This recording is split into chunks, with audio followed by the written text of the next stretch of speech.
Hey guys, it's Lindsay Lapaquette from Collaborative Solutions.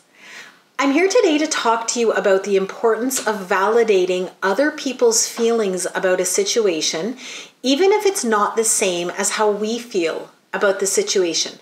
And when this doesn't happen, it can really break down a relationship or how much you can trust the person you're speaking with, how much you feel heard. So I want to tell you a little story about this. I was a victim of identity fraud in the past few months, and I've had credit cards frauded in past. I think almost everybody probably has. But this time, somebody got access to some sort of sensitive information about me. I have no idea how.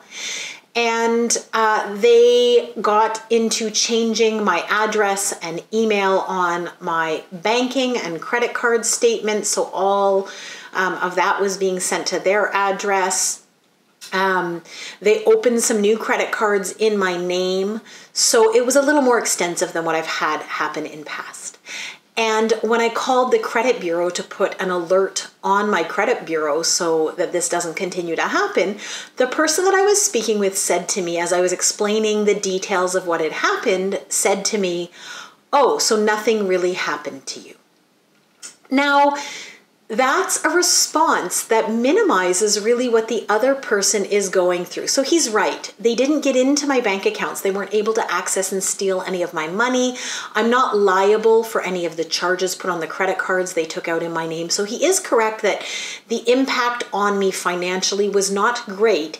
It has still been a hassle and a half going through cleaning all this up, and there have been many administrative steps to help protect my identity. So from his perspective, he works in a fraud unit, and I'm sure he has seen many cases of identity fraud that have gotten much worse than mine, and I can appreciate that too. So from his perspective, what I was dealing with was really a teeny tiny thing.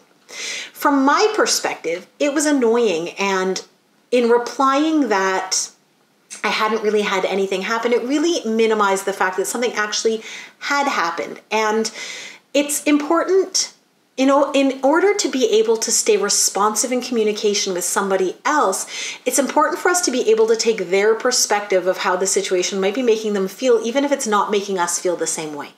So to be able to put himself in my shoes, to understand that it's still a frustration and extra work and it does cause some added stress, it goes a long way. Instead of replying, "Oh, so nothing really happened to you," to be able to reply something like, "Oh wow, that must have been stressful for you."